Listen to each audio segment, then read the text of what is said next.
But we know that the law provides, because I mean, if you look at they talk about the principle of natural justice, the law provides for this kind of scenario wherein if you feel that there's conflict of interest, you can always reclude himself. Please, my brother. In this system, recusing yourself because, somebody is raising issue of conflict of interest. Now, where do you begin to that? I am not even talking about when it actually happens. I'm talking about the potential of it and the appearance of it. Look, justice depends on appearance as well. If it does not appear that we are doing certain things right, it goes a long way. I will not have involved all the senior advocates in this particular panel. Who would you have involved? Well, the NGOs are there. Yes, great. Judges.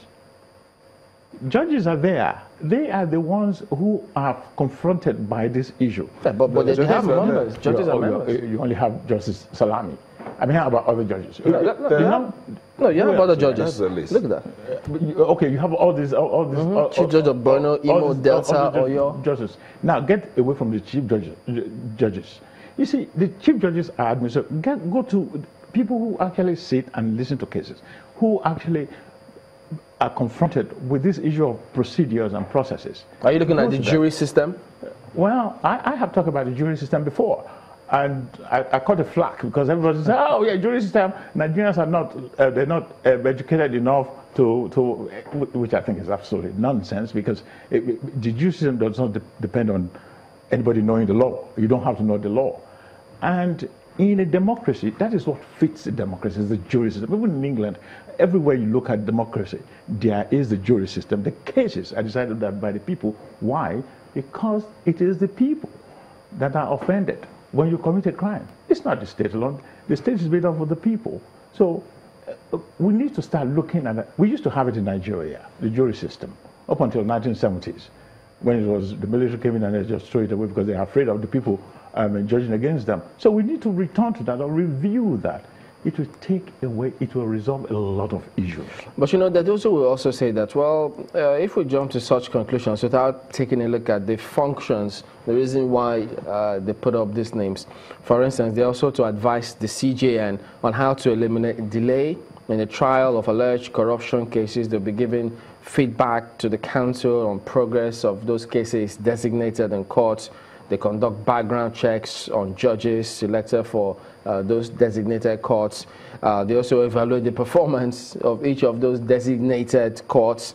And with those functions, can anybody just be a member of that committee and do it if you're not a practitioner? Look, it's not. How many committees do we now have working on this corruption stuff? We have the presidential. No, this is different because I know. He says, you know, they had accused the judiciary of being a cog in the wheel. So they say. I'm trying to make a point. All right. Because when you start building bureaucracy upon bureaucracy, you don't move forward. You have that panel there doing all sorts of things. At the Ministry of Justice, you have a panel on prosecution. Now you have this panel. And if you look at their call to duty, all of them is this corruption. Don't tell me that the Chief Justice of the Federation does not know what causes delay in cases as to now necessitate the empaneling of a body of judges and senior advocates and NGOs. Come on, the Chief Justice has been there for how many years? As a judge, as a practitioner, we all know why these delays are there. What is lacking is the will to confront, because we are looking at it again from the point of view of practitioners. The will to confront those things, like what I raised issue of appeal by right. If you want to be a senior advocate in Nigeria, it is your advantage to appeal every case that comes to you. Why?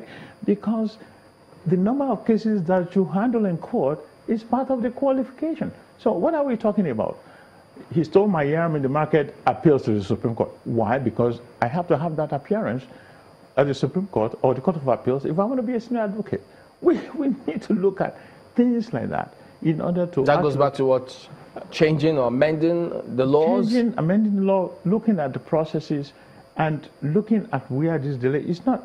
Who should kickstart that? And how do we start it?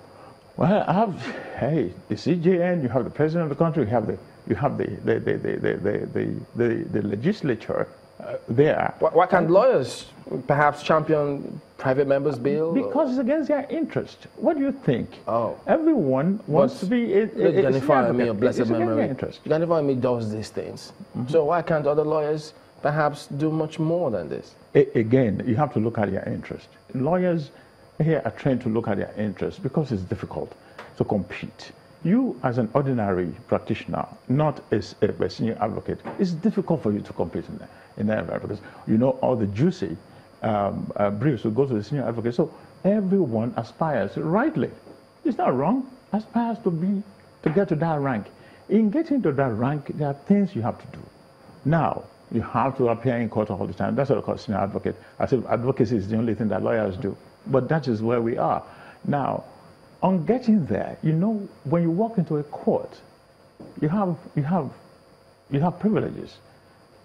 Judges are human beings. Look at that. I walk into court and they will announce if there's a senior advocate here, they call your case first, to the advantage of somebody who does not have the money to. Has it always been like this? It has not always been like this. The senior advocate thing, the privileges came in, I think, in the 70s or something, early 70s, and so on and so forth, when some small clique of lawyers look at this and say, well, we want to be like QC thing, and this is democracy, this is not a monarchy.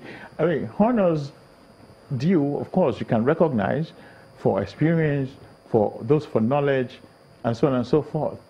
It is part of this thing that, somebody said it, Professor Sage said it, that one of the problems in prosecuting cases, the senior advocate, he's a senior advocate himself. Let me bring in this perspective, because I also think that, look, the judiciary is under the apron string of, in a broader sense, politicians. Because they say, for instance, can we ever get the judiciary in this country, maybe at any point in the history of this country, to take the kind of decision that we saw in Kenya? Ooh. Well, I'm hoping that we'll be able to do that. I'm seriously hoping that we can get there. It is that decision. I look at that when I read it, unprecedented in the history of this whole continent.